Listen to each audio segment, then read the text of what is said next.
Physics chapter 6 કાર્ય ઉર્જા અને પાવર એમાં આપણે સૌથી પહેલા જે વાત કરી ચૂક્યા છે તે છે કે જે કાર્ય ઉર્જા પ્રમેય છે તેની વાત કરી લીધી છે, પણ હવે આપણે કાર્ય ઉર્જા અને પાવરના ચેપ્ટરમાં વારાફરતી કાર્યની વાત કરીશું, ત્યારબાદ ઉર્જા એટલે કે તેની ગતિ ઉર્જાની વાત કરીશું અને ત્યારબાદ પાવરની ચર્ચા કરીશું। તો આજે આપણે કાર્યની ચર્ચા કરીએ। કાર્ય એટલે શું? તો કાર્ય એટલે આપણે જોઈ લીધું હતું। તો કાર્ય શું થતું હતું કે બળ અને બળ લાગતું હોય તે દરમિયાન થતા સ્થાનાંતરને શું કહેતા હતા? કાર્ય। કાર્ય એટલે કે F ઇઝ ઇક્વલ ટુ શું થતું હતું? Sorry, W is equal to F into D, એટલે કે જે કાર્ય થાય છે તે વખતે બળ અને બળ દરમિયાન થતું સ્થાનાંતર છે તે બંનેના ગુણાકારને કાર્ય કહેવામાં આવે છે, બરાબર। તો હવે કાર્યની સમજૂતી લઈએ આપણે તે પહેલા કાર્યની સમજૂતી, ઓકે। તો કાર્યની સમજૂતી જે લઈશું એમાં કાર્ય છે એ બે રીતે થાય, એક તો અચળ બળ વડે થતું કાર્ય અને ચલ બળ વડે થતું કાર્ય। એટલે કે જ્યારે કાર્ય થાય ત્યારે બળ અચળ રહે અને કાર્ય થાય તે, અને ચલ બળ એટલે કે જે બળ છે તે વારંવાર ચેન્જ થાય અને પછી કાર્ય થાય તે। તો આપણે તો આજે હમણાં અચળ બળ વડે થતું કાર્ય છે તેની ચર્ચા કરીશું। તો અચળ બળ વડે કાર્ય કેવી રીતે થાય? અચળ બળ વડે થતું કાર્ય।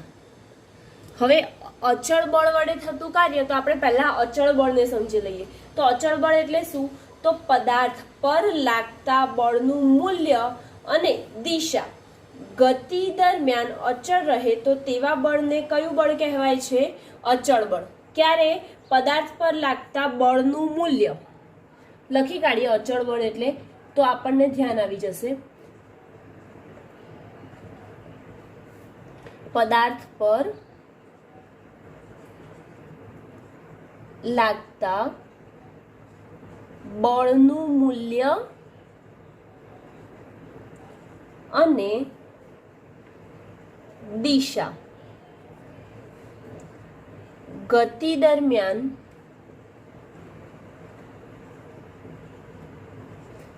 અચળ રહે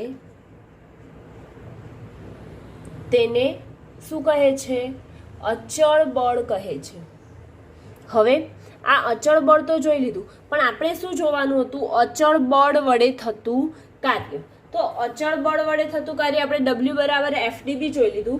તો અચળ બળ વડે જ્યારે કાર્ય થાય છે ત્યારે તેને કાર્ય થાય તો બે રીતે થઈ શકે, જો બળની દિશામાં જ સ્થાનાંતર હોય ત્યારે, અને એક બીજી રીત એવી છે કે બળની દિશામાં સ્થાનાંતર ન હોય ત્યારે। તો આપણે અચળ બળ વડે થતું કાર્ય છે એમાં બે પાર્ટ કયા કયા બીજા આયા? તો એક પાર્ટ આવ્યો કે જો બળની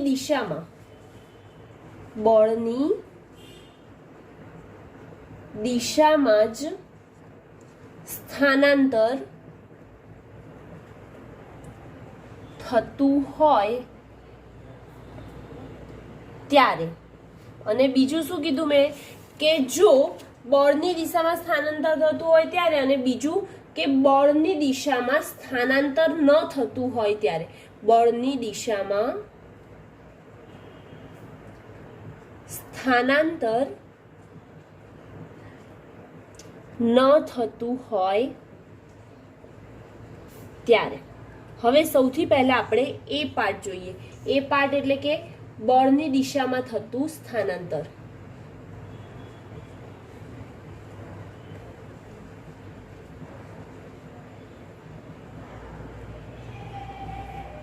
બળની દિશામાં થતું સ્થાનાંતર એટલે શું થશે?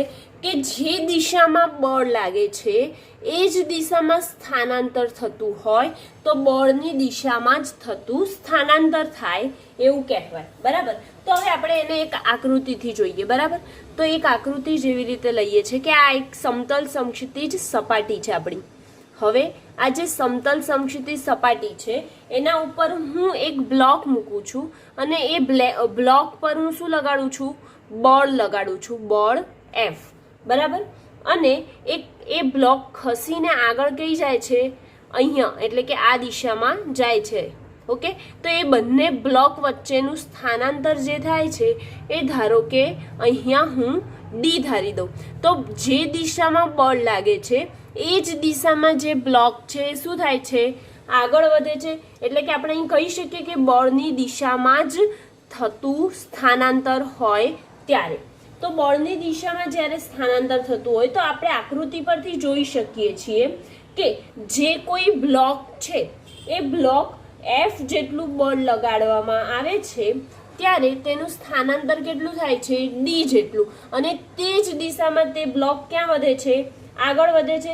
માટે બળ અને સ્થાનાંતર એક જ દિશામાં હોવાથી કોણ, બળ અને સ્થાનાંતર એક જ દિશામાં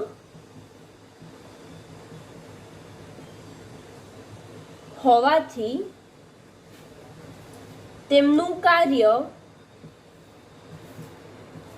W બરાબર બળ અને સ્થાનાંતર એટલે કે બંનેના ગુણાકાર જેટલું જ થાય છે. ઓકે, પણ જો હવે આ બળની દિશામાં સ્થાનાંતર ન થતું હોય ત્યારે કઈ પરિસ્થિતિ રચાય એ આપણે જોઈએ.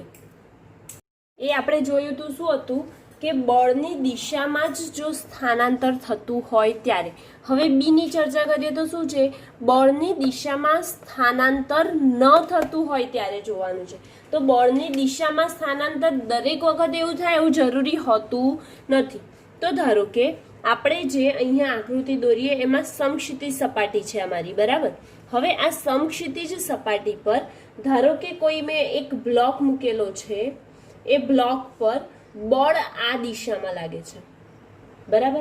તો બળ સદિશ એફ આ દિશામાં લાગે છે અને સ્થાનાંતર જે છે એ આટલું થયું છે, બરાબર.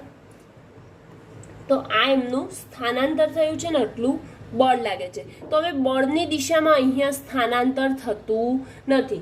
તો શું કરીશું, તો બળની દિશામાં સ્થાનાંતર ન થતું હોય ત્યારે આપણે તેનો એક્સ ઘટક અને વાય ઘટક આપણે ધારી લેતા હોઈએ છીએ. તો આ બાજુ જે થશે એ શું થઈ જશે, એફ કોસ થીટા થશે, કેમ કે બળ અને કઈ દિશામાં લાગે છે, એક્સ દિશામાં, માટે એફ કોસ થીટા. અને આ ઉપર તરફ લાગે છે એટલે કે કઈ દિશા, વાય દિશા. અને કોણ લાગે છે, બળ, માટે એફ સાઇન થીટા લખી શકીએ, બરાબર. તો એફ કોસ થીટા અને એફ સાઇન થીટાનો આપણે ઉપયોગ કરીશું. તો બળ વડે થતું કાર્ય બળના સ્થાનાંતરની દિશામાંના ઘટક અને સ્થાનાંતરના મૂલ્યના ગુણાકાર પર આધાર રાખે છે, એટલે કે તેમના જેટલું જ હોય છે. શું કહું છું કે જ્યારે બળની દિશામાં સ્થાનાંતર ન થતું હોય ત્યારે બળ ઉપર તરફ છે અને સ્થાનાંતર એટલું થયું છે, એટલે કે બંનેની દિશા અલગ અલગ છે. એટલે કે દરેક વખતે આ વસ્તુ પોસિબલ નથી કે બળ અને સ્થાનાંતર એક જ દિશામાં હોય. દરેક વખતે બળ અને સ્થાનાંતર એક જ દિશામાં થાય તે શક્ય નથી. તો હવે અહીંયા આ કિસ્સામાં આપણે જોયું જ કે બળ અલગ દિશામાં છે અને સ્થાનાંતર તેનાથી આગળ બાજુ થાય છે.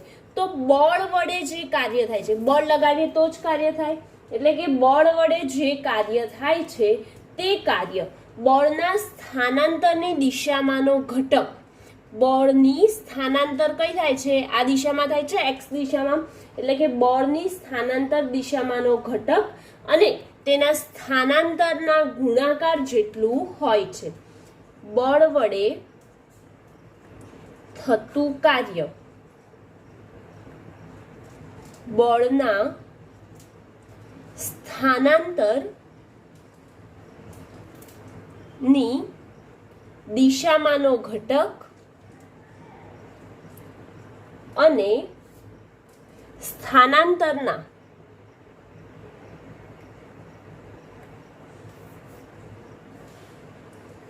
મૂલ્યના ગુણાકાર જેટલું હોય છે, બરાબર.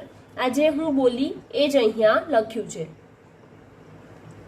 હવે જો આ જે પદાર્થ છે એ પદાર્થનું વજન એટલે કે તેનું દળ ધારો કે m હોય, તો પદાર્થનું દળ m હોય તો તે પદાર્થને અચળ બળથી ગતિ કરાવે, એટલે કે તેના પર અચળ બળ કયું લાગે છે? F લાગે, અને તે કઈ દિશામાં સ્થાનાંતર કરે છે?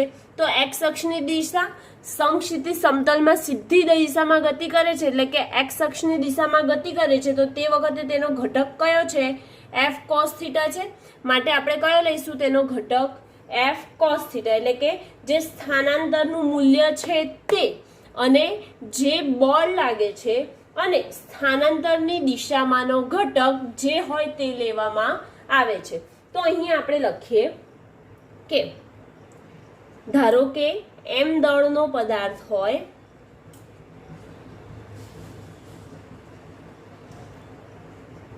તેના પર અચળ બળ F છે અને x દિશામાં ગતિ કરે છે. જે પદાર્થ છે ક્યાં આવ્યો? અહીંયાથી અહીંયા આવ્યો, એટલે કે x દિશામાં ગતિ કરે છે. તો x દિશામાં ગતિ કરે છે તો તેનું સ્થાનાંતર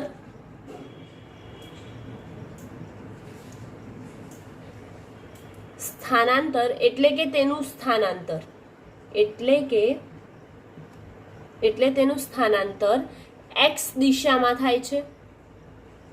તો હવે એ સ્થાનાંતર જે છે x દિશામાં થતું હોય તો તેનો ઘટક મેં હમણાં જ કીધું કયો લેવાનો હોય? x દિશામાંનો ઘટક. જો એ પદાર્થ છે તે ઉપર બાજુ સરકીને જતો હોય તો આપણે તેનો કયો ઘટક લઈશું? F sin θ વાળો. પણ અહીંયા x દિશામાં જ જાય છે માટે કયો? F cos θ. તેથી અહીંયા લખીએ કે સ્થાનાંતરનું મૂલ્ય કેટલું છે? d છે, અને સ્થાનાંતરની દિશામાંનો ઘટક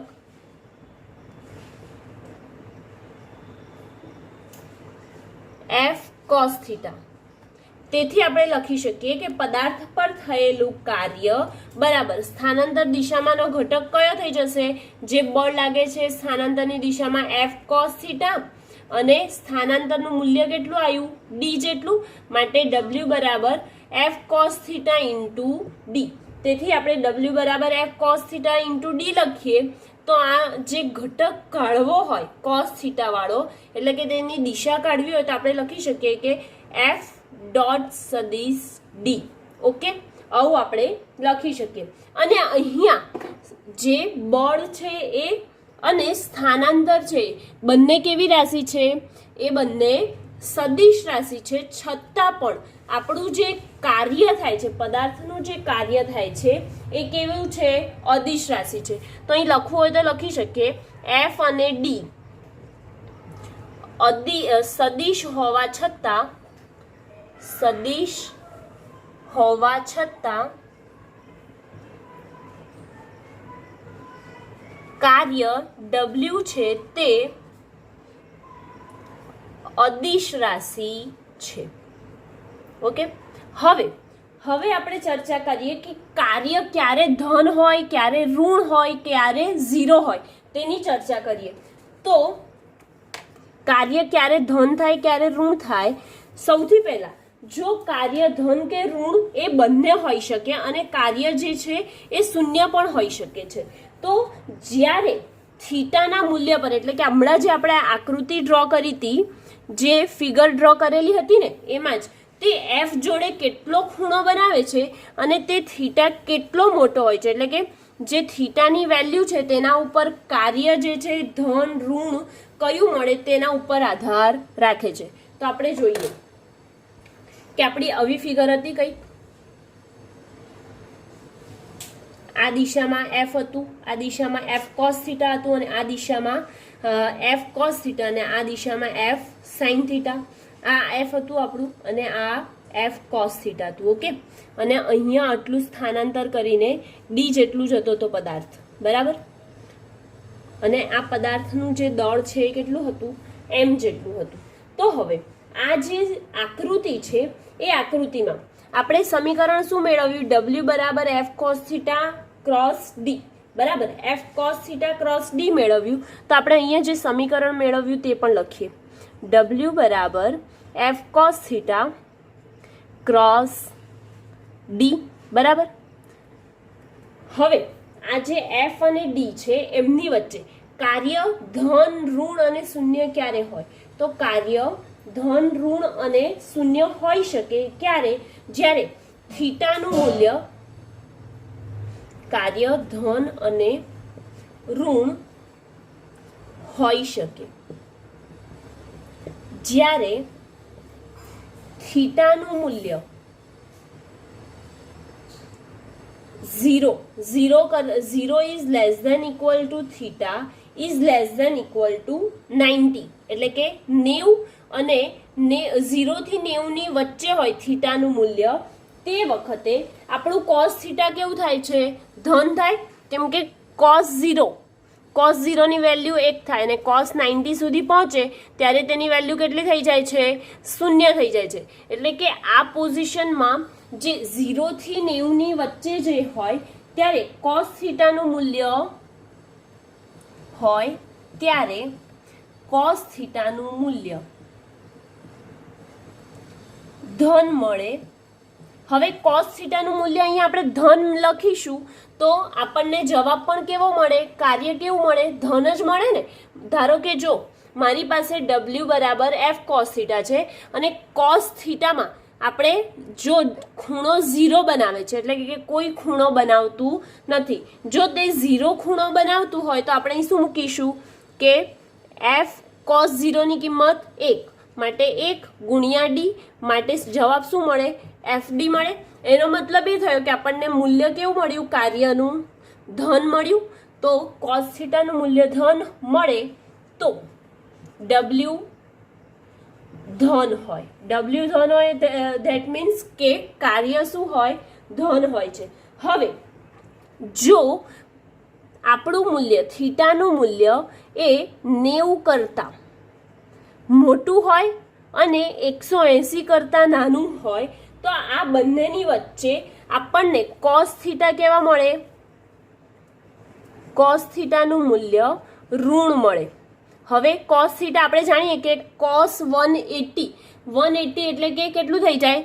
કોસ 180 લઈએ તો એ આપણે કરીશું તો આપણને મળે -1, કેમ કે આખું એક ચકરડું એટલું પૂરું કરે, અડધું ચકરડું પૂરું કરે તો આપણને કોસની વેલ્યુ કેટલી મળે? -1 મળે.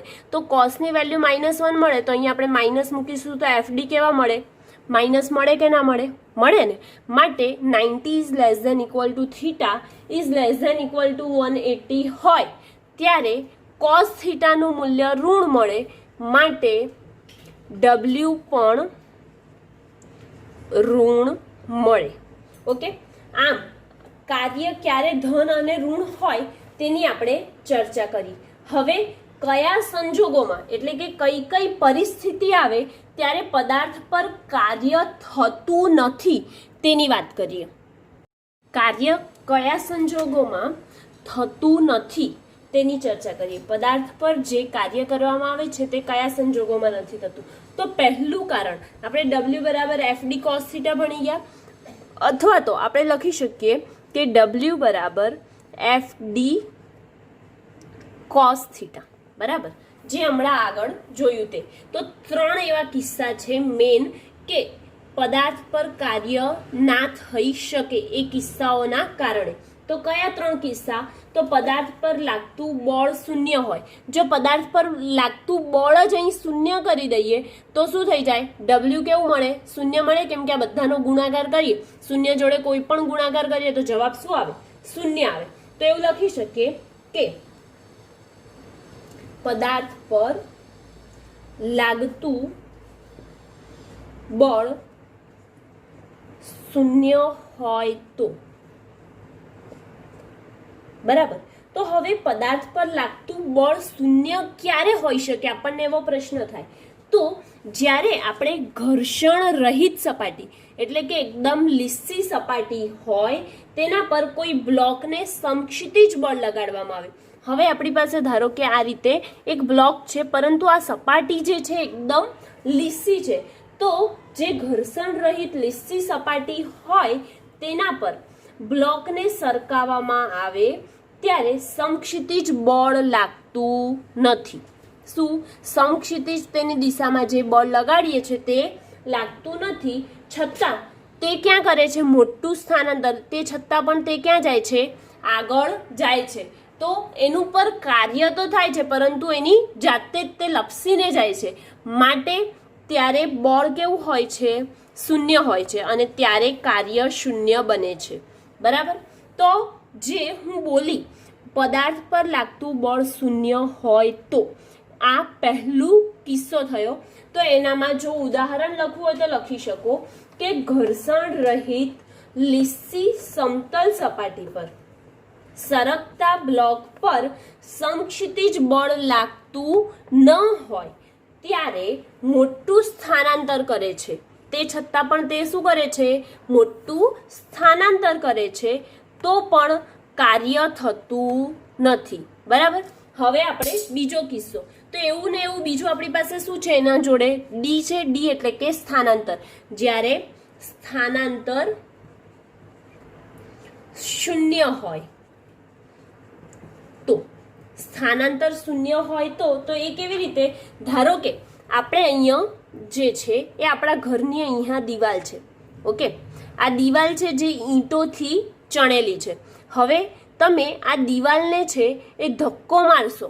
બરાબર? આ દિવાલને જો તમે ધક્કો મારશો તો એ શું આગળ જશે?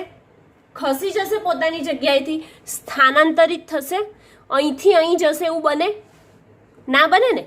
અહીંથી અહીં જાય એ પોતાની જગ્યાએથી ખસે છે એવું બનતું નથી. એટલે કે બળ લગાડવા છતાં પણ તે દિવાલ આગળ ખસતી નથી, એટલે કે તેનું સ્થાનાંતર થતું નથી. સ્થાનાંતર થતું નથી એનો મતલબ શું થયો?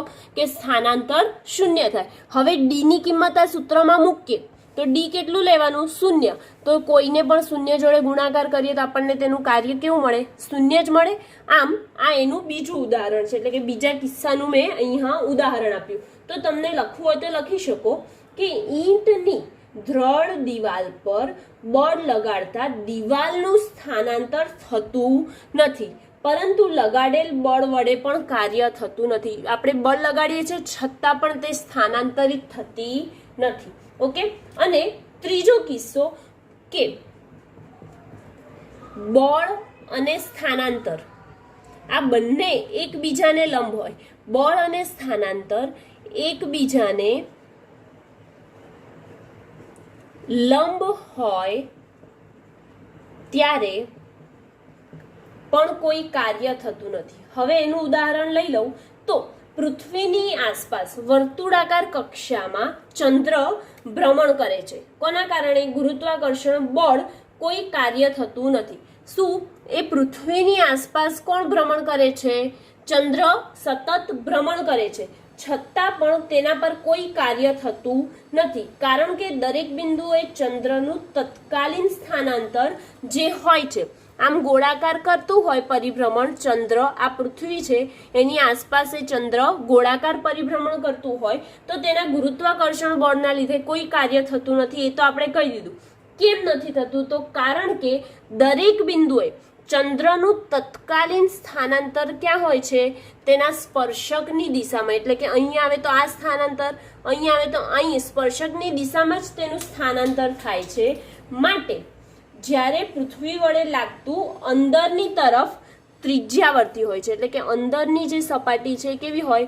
ત્રિજ્યાવર્તી. કેમ કે અંદર કેન્દ્ર છે તો કેન્દ્રની બાજુ જે થાય એ ત્રિજ્યાવર્તી. એટલે કે એકબીજાને આ શું થયું? જો અહીંયા આ સ્પર્શકની દિશામાં સ્થાનાંતર થયું તો જે બળ લાગે છે એ ક્યાં લાગે છે? ત્રિજ્યાવર્તી લાગે છે. તો આ બંને એકબીજામાં શું થયું? લંબ થાય છે એકબીજાને. તો લંબ થાય એટલે થીટા કેવું આવે?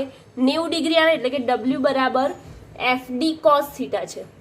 તો એકબીજાને લંબ હોય તો થીટા બરાબર કેવું થાય?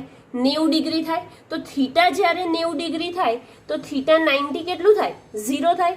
માટે FD 0 માટે આપણા પર જે કાર્ય કરીએ છીએ તે કેવું થઈ જાય છે? 0 થાય છે. આમ આપણે જે કયા સંજોગોમાં પદાર્થ પર કાર્ય થતું નથી તે કમ્પ્લીટ થયું. હવે આપણે એક હજી ચર્ચા કરી લઈએ કે કોઈ પણ આપણે રાશિ જોઈએ, ભૌતિક રાશિ, તો તેનો એકમ અને પારિમાણિક સૂત્ર હોય જ. તો આપણે તે જોઈ લઈએ કે તેનો એકમ અને પારિમાણિક સૂત્ર શું છે. બરાબર, તો જે કાર્ય છે તેનો એકમ સૌથી પહેલા તો એકમ જોવા જઈએ તો અહીંયા કાર્ય જે થાય છે એના બરાબર શું હોય, એફ. એફ એટલે જે બોલ લાગે છે તે. તો એફ બરાબર આપણે એમ એ લખીએ, એમાં એમ શું છે, દળ. દળનો એકમ શું થાય, કેજી. અને એ શું છે, પ્રવેગ. 5મા ચેપ્ટરમાં ભણી ગયા. પ્રવેગનો એકમ શું થાય, મીટર પર સેકન્ડ સ્ક્વેર. માટે અહીં લખી શકીએ કે કેજી મીટર પર second square into D. D એટલે સ્થાનાંતર. સ્થાનાંતર એટલે કે કોઈ લંબાઈ જ હશે ને, માટે એનો એકમ શું, મીટર. માટે આપણો જવાબ શું આવે કે કાર્ય છે તેનો એકમ કેજી મીટર સ્ક્વેર પર સેકન્ડ સ્ક્વેર થાય. કોનો એકમ, કાર્યનો એકમ. અથવા તો આપણે બીજા સ્વરૂપે લખવું હોય તો તેનો એકમ જૂલ પણ થઈ શકે છે. બરાબર, હવે કાર્યનો જો તમને આપણે તો એસઆઈ એકમ શોધ્યો, બરાબર, પણ જો સીજીએસ પદ્ધતિમાં તેનો એકમ લખવા જઈએ તો કેજીનો નાનો એકમ શું થઈ જાય, ગ્રામ. મીટરનો નાનો એકમ સેન્ટીમીટર સ્ક્વેર, અને સેકન્ડ તો સેકન્ડ જ રહેવાની. અને જો તેને જૂલના એકમમાં લખીએ તો અથવા તો અર્ગ પણ લખી શકીએ, અર્ગ. બરાબર, હવે તેનું પારિમાણિક સૂત્ર જોઈએ આપણે. તો પારિમાણિક સૂત્ર હવે અહીંયા કેજી એટલે શેનો છે, દળ. કેજી એટલે દળ, માટે અહીં શું લખીશું, m1. હવે બીજું લઈએ તો મીટર સ્ક્વેર. મીટર એટલે કે લંબાઈ. લંબાઈ એટલે કે લંબાઈની કેટલી, 2 ઘાત. અને સેકન્ડ સ્ક્વેર પર છે. પર એટલે ક્યાં ગયું, છેદમાં. છેદમાં જાય એટલે કે ટીની કેટલી ઘાત થાય, 2 ઘાત છે. બરાબર, ટીની 2 ઘાત, પણ છેદમાં છે એટલે ઉપર જાય તો કેવી થાય, -2. એટલે કે કાર્યનું જો પારિમાણિક સૂત્ર પૂછે એ કેટલું થઈ ગયું, m1 L2 T-2 થાય. બરાબર, અને તેનો એકમ પૂછ્યો હતો કેજી મીટર સ્ક્વેર પર સેકન્ડ સ્ક્વેર થાય. આમ આપણે જે કાર્યની સમજૂતી હતી અથવા તો કાર્યની જે ચર્ચા કરવાની હતી એ અહીંયા કમ્પ્લીટ થઈ ગઈ.